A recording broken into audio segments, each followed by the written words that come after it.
욥기 1장 13절로 22절입니다. 하루는 욥의 자녀들이 그 맏아들의 집에서 음식을 먹으며 포도주를 마실 때에 사환이 욥에게 와서 아르되 소는 밭을 갈고 나귀는 그 곁에서 풀을 먹는데 스바 사람이 갑자기 이르러 그것들을 빼앗고 칼로 종들을 죽였나이다. 나만 홀로 피하였으므로 주인께 아뢰러 왔나이다. 그가 아직 말하는 동안에 또 한 사람이 와서 아르되 하나님의 불이 하늘에서 떨어져서 양과 종들을 살라 버렸나이다. 나만 홀로 피하였으므로 주인께 아뢰러 왔나이다.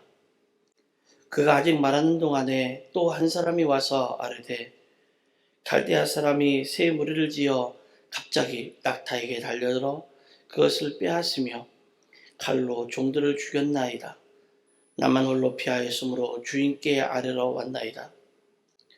그가 아직 말하는 동안에 또 한 사람이 와서 아르되 주인의 자녀들이 그들의 맏형의 집에서 음식을 먹으며 포도주를 마시는데 거친 들에서 큰 바람이 와서 집 내 모퉁이를 치매 그 청년들 위에 무너짐으로 그들이 죽었나이다. 나만 홀로 피하였으므로 주인께 아뢰러 왔나이다 한지라. 욥이 일어나 겉옷을 찢고 머리털을 밀고 땅에 엎드려 예배하며 이르되 내가 모태에서 알몸으로 나왔사온즉 또한 알몸이 그리로 돌아가올지라. 주시니도 여호와시요 거두시니도 여호와시오니 여호와의 이름이 찬송을 받으실지니이다 하고 이 모든 일에 욥이 범죄하지 아니하고 하나님을 향하여 원망하지 아니하니라. 이는 살아계신 하나님의 말씀입니다. 욥의 이야기는 유대인과 기독교인의 영혼 깊은 흔적을 남긴 이 욥기가 시가서의 맨 처음에 등장을 합니다. 욥기는 족장시대를 배경으로 인간의 삶에 가장 심각하고 또 가장 근원적인 문제를 이렇게 다루어가는 책이다, 이렇게 볼 수가 있죠. 욥기는 이런 의문으로 시작을 합니다. 과연 신은 정의로운가? 과연 신은 정의로운가? 그렇다면 이 땅에서 악인이 번창하고 의인이 고통을 당하는 이 현실은 무엇 때문에 그럴까? 어쩌면 욥기 전체를 흐르고 있는, 욥기를 관통하고 있는 핵심이 아닐까 싶습니다. 그런 내용을 욥기는 다루고 있어요.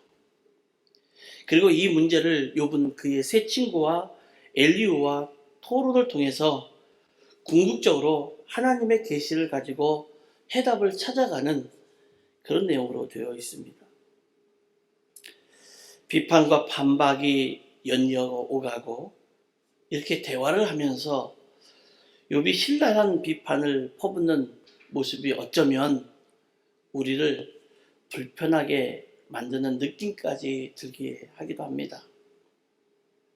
그래서인지 욥이 친구들과의 대화 속에서 보여준 이 논쟁적인 성격에 오늘 우리는 주목하지 않을 겁니다. 굳이 친구들과의 대화 속에서 소모되고 있는 이 논쟁의 이야기에 우리가 집중을 한다면 우리도 자칫 잘못된 길, 하나님이 계시하고 있는 그 길이 아닌 소모적인 논쟁으로 빠져갈 수 있기 때문에 그렇습니다.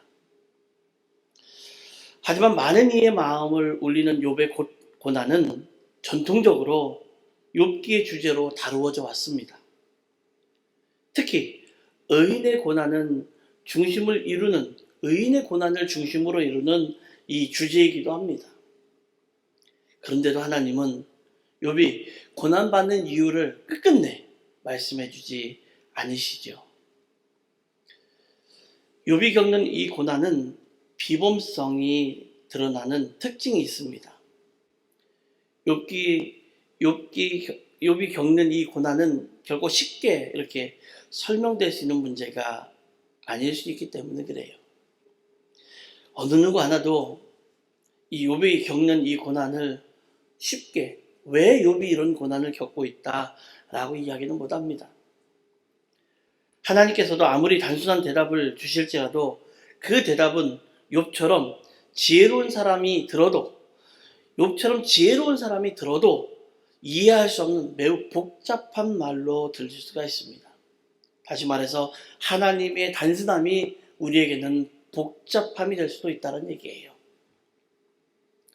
그러므로 모든 재난과 고통은 죄와 악의 대가라는 이 고대 세계의 이 인과응보의 법칙을 초월하는 하나님의 오묘한 섭리를 보여주기 위함과 하나님은 절대 주권자시다. 하나님 절대 주권자실 뿐만 아니라 전능자로서 만유의 주가 되시기에 인간은 오직 순종과 감사와 찬양으로 하나님을 경배함을 교훈하는 내용이다. 이렇게 이야기할 수가 있겠죠. 욥은 당대의 그러니까 동방의 경건한 의인입니다. 하나님을 경외하던 온전하고 정직한 인물이죠. 그럴 정도로 사탄이 와서 시기할 정도로 경건했고 온전했고 정직한 인물, 그가 욥이었어요. 그런데 이러한 욥에게 극심한 고난과 환난의 시험이 다가왔고 또 그것을 당합니다. 그리고 이 과정을 거치는 동안 단순하게 가지고 있던 당시의 인과응보의 신앙을 넘어서 하나님의 절대 주권이 무엇인지를 눈을 뜨게 되는 거지요. 그뿐만 아닙니다. 하나님의 절대 주권에 눈을 뜨는 동시에 내세의 소망을 바라보는 좀 더 점점 고차원적인 신앙의 세계로 나가는 과정을 아주 드라마틱하게 묘사하고 있는 책이 욥기입니다. 동방의 의인이라고 칭함을 받던 사람이에요. 우스 땅에서 유복하고 경건하던 사람이 당하는 이 환난과 재난 가운데서 성숙해져가는 모습을 통해 우리의 신앙도 좀 더 성숙하여 가도록, 그리고 그렇게 성숙되어져 간 신앙을 가지고 하나님 앞에서는 은혜가 우리 가운데 임하기를 바랍니다. 욥의 고난은 이 한 구절에서 시작을 합니다. 8절입니다. 그는 내 종 욥을 잘 살펴보았느냐? 이 세상에는 그 사람만큼 흠이 없고 정직한 사람, 그렇게 하나님을 경외하며 악을 멀리하는 사람은 없다 라고 이야기하고 있습니다. 이 이야기는 하나님과 사탄의 이야기죠. 하나님께서 욥을 의인의 본보기로 삼으셨어요. 다시 말해서 욥 그러면 의인의 모델이에요. 1절부터 3절에 묘사되고 있는 욥이 가진 명성, 이런 모든 명성에 대해서 1절과 같은 표현으로 하나님께서는 확증을 해주시는 거죠. 그랬더니 이 말이 듣기에 좀 껄끄러웠던 사탄이 9절에 와서 하나님께 이야기합니다. 8절에서 하나님이 이렇게 말씀하시니까 9절에 와서 사탄이 하나님께 대적하는 말로 이렇게 말합니다. 하나님, 욥이 까닭없이 하나님을 경외하겠습니까? 욥이 까닭없이 하나님을 경외하지 않는다라는 거지요. 뭔가 그에게는 이익이 있고 뭔가 그에게는 대가가 주어지니까 그러니까 그렇게 하나님을 경외하는 거지, 하나님이 욥에게 잘해주지 않으면 욥도 일반 사람과 똑같을 겁니다 라는 어쩌면 하나의 도발 같은 사탄의 이야기가 하나님께 구절에서 전해집니다. 이렇게 할 수 있는 것은 사탄이 철저하게 욥에 대해서 조사를 했다는 얘기예요.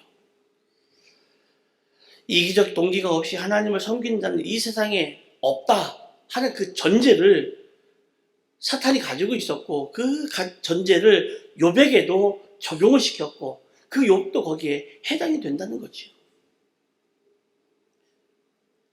정말로 사람들을 보면 내게 이익이 되지 않는 것에 대해서는 관심이 없어요. 사람들이 내게 이익이 되지 않기 때문에 멀리하기도 하고 배은망덕한 짓도 하는 것 같습니다. 어쩌면 사탄은 그것을 너무도 잘 알고 있었고 인간의 이 속성을 너무도 잘 알고 있었기에 욥도 그럴 거라는 거죠. 욥도. 그리고 욥에 대한 시험을 하나님께서 허락하십니다. 그렇다면 내가 한번 시험해봐라. 정말 내가 말한 것처럼, 내가 조사해온 것처럼, 내가 알고 있는 인간의 속성과 같이 욥도 그렇다면 내가 한번 시험해봐라. 그렇지만 욥의 생명과 그의 몸의 모든 것들을 제외하고 그를 시험해보라고 허락해 주시죠. 그 순간 욥에 대한 환난이 시작이 됩니다. 사탄의 이 시험과 환난은 참 교활하고 인간이 감당하기는 너무도 어려웠고 인간이 감당한다는 자체가 너무도 불합리한 것처럼 왜 나만 이래? 라고 하는 것처럼 일들이 시작이 됩니다. 스바 사람을 이용하여 소와 나귀를 빼앗습니다. 칼로 종을 죽이기도 합니다. 하늘에서 불이 내려서 양과 종들을 살라버리기도 합니다. 갑자기 갈대아 사람들이 새 무리를 지어서 낙타를 빼앗아가고 큰 바람이 일어나서 큰 집이 무너지고 그 안에 있던 청년들이 모두 다 죽습니다. 얼마나 큰 아픔입니까? 괴롭습니다. 고통입니다. 그 많은 것 중에 한 가지만 내게 다가와도 고통일 터인데 연거푸서 그 일들이 계속해서 다가옵니다. 쉴 틈이 없이 다가옵니다. 자식도 재물도 모두 하루아침에 물거품으로 변해버렸습니다. 연기처럼 공중으로 사라져버렸습니다. 욥과 같이 우리 인생 여정에서 만사가 평탄하고 태평세월이 될지 아픔이나 번뇌나 괴로움과 고통과 슬픔과 좌절의 삶이 우리에게 엄습해 올지 아무도 몰라요. 우리도 어떤 상황에서도 흔들리지 않으려면 우리 인생을 먼저 바라보는, 우리 인생의 현실을 직시해서 바라볼 줄 아는 신앙인이 되어야 합니다. 성경에 보니까 모세는 인생의 연수가 70이라고 합니다. 그리고 강건해야 80이라고 했습니다. 그뿐만 아닙니다. 연수가 70이고 강건해야 80인 그의 연수는, 그의 자랑은 수고와 슬픔이라고, 그리고 이것은 신속하게 날아간다라고 이야기하고 있습니다. 이사야 선지자는요, 육체는 풀이고 모든 아름다움은 꽃과 같아서 마르고 시들어버린다라고 이야기했습니다.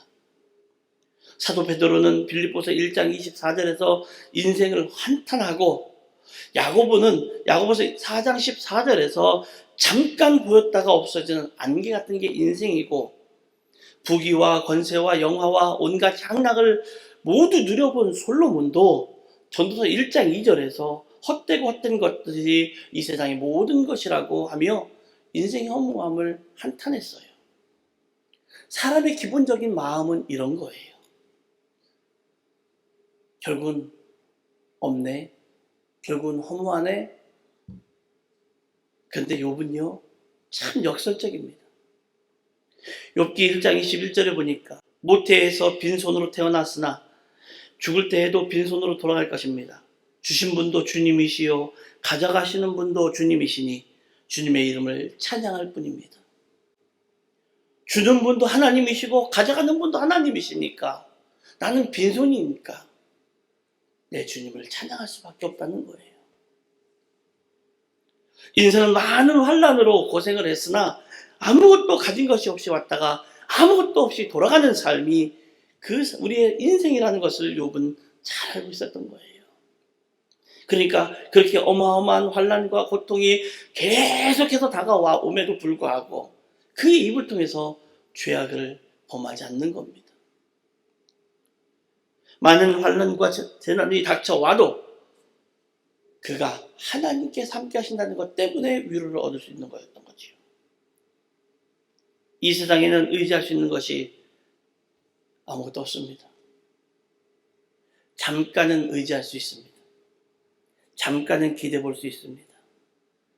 잠깐은 기대 보면 따뜻하기도 하고 버팀목 같기도 합니다. 잠깐입니다.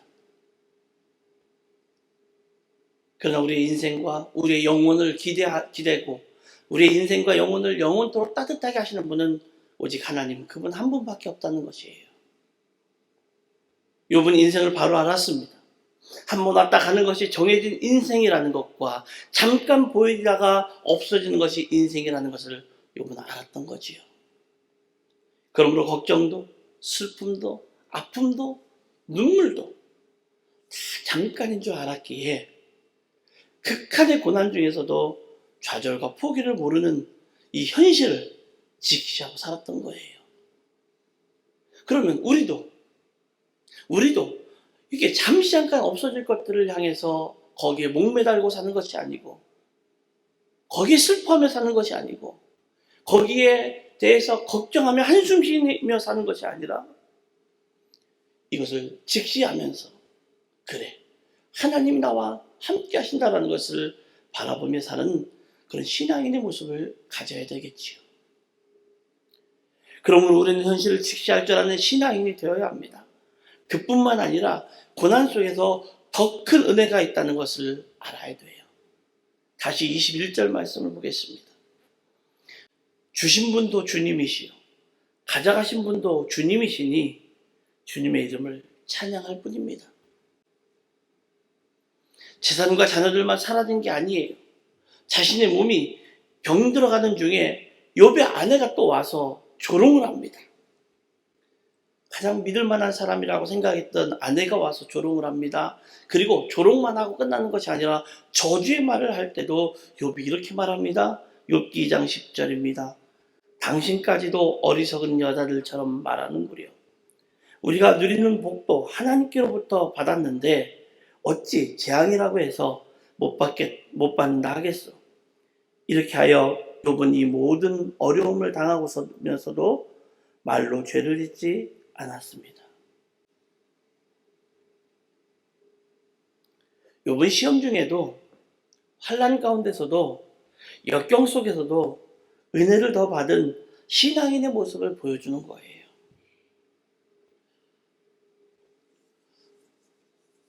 성도에게 고난은 약과 같아요.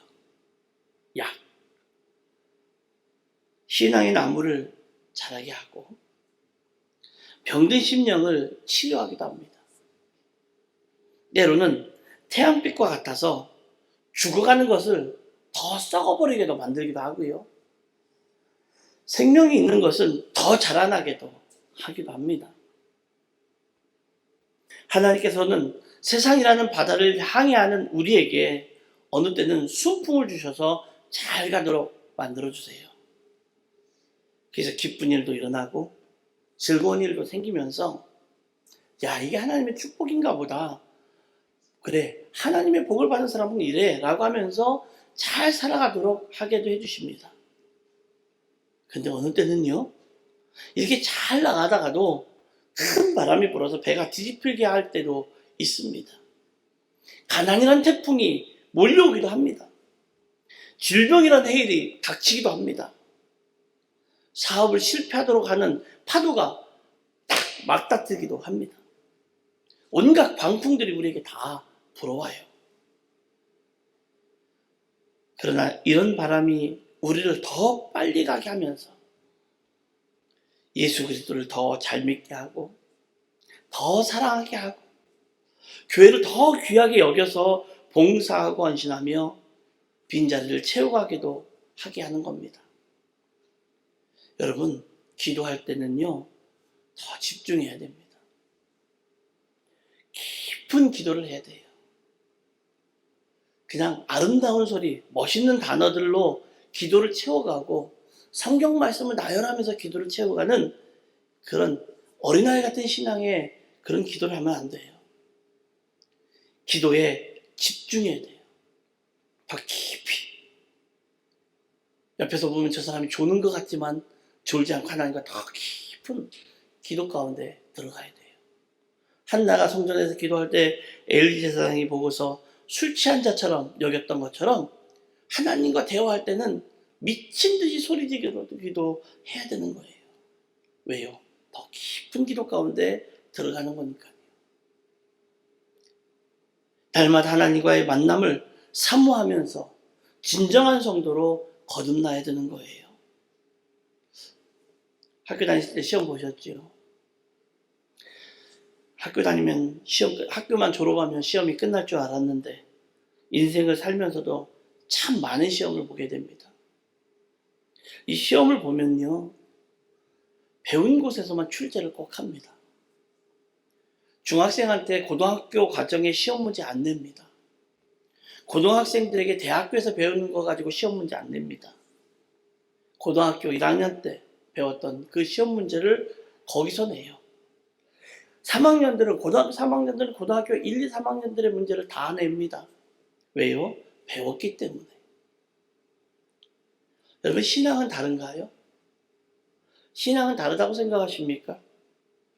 여러분, 지금까지 신앙의 연수를 지켜보면서 뒤돌아보면서 한번 보십시오. 여러분이 거쳐간 신앙생활을 돌이켜보면 여러분의 신앙의 정도를 벗어나지 않았다는 걸 알 수 있어요. 여러분이 걸어온 신앙, 예수 그리스도의 그 범위 안에서 벗어나지 않았어요. 그러므로 충분히 여러분들에게 주어진 신앙과 고난은 이길 수 있고 피할 수 있는 거예요. 근데 왜 넘어질까요? 왜 배운 데서 시험을 봤는데 어떤 학생은 빵점을 맞고 어떤 학생은 50점을 맞고 어떤 학생은 만점을 맞을까요? 왜 우리가 같은 신앙생활을 하고 그 신앙의 연수 안에서 그 신앙의 수고들을 다 하고 있는데 왜 어떤 사람은 넘어지고 어떤 사람은 그것을 이겨나가는 걸까요? 그 넘어지는 이유를 이야기하라면 여기에서 찾을 수가 있습니다. 성실하게 신앙생활을 하지 못했기 때문에 그렇습니다. 그러므로 여러분은 성실한 신앙인이 되셔서 하나님의 은혜를 누리시기를 바랍니다. 그리고 환난 중에도 하나님을 찬송할 수 있어야 돼요.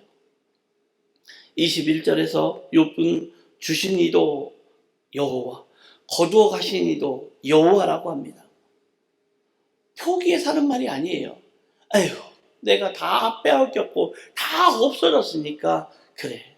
뭐 주는 것도 하나님 줬고 가져가는 것도 하나님 가져가시니까 그래야지 뭐 하고 푸념과 투덜거림에 후회하면서 포기하면서 하는 말이 아니라 그의 입에서 나오는 말, 주신 이도 하나님이시고 걷어가시는 이도 하나님이시라는 그 이야기는 그 입을 통해서 하나님을 찬양하고 있는 거예요. 분명히 이렇게 된 것은 하나님이 허락하지 않으면, 하나님의 허락이 없으면 이렇게 될 수 없다는 것을 알았기 때문에 그는요, 스바 사람이나 갈대아 사람을 원망하지 않았습니다. 옥에 갇혀있던 바울과 실라를 보십시오. 옥에 갇혀있던 바울과 실라가 기도하고 하나님을 찬송하니까 옥문이 열리는 것을 사도행전 16장 25절에서 전해주고 있어요. 힘든 상황에서 하나님을 찬양한다는 것이 그렇게 쉬운 게 아니에요. 여러분, 힘든 상황에서 기도가 나오는 게 그렇게 쉬운 게 아니에요. 하나님의 은혜를 모르는 사람들은 뭐가 좋아서 저러냐고 이야기하고 비아냥거립니다.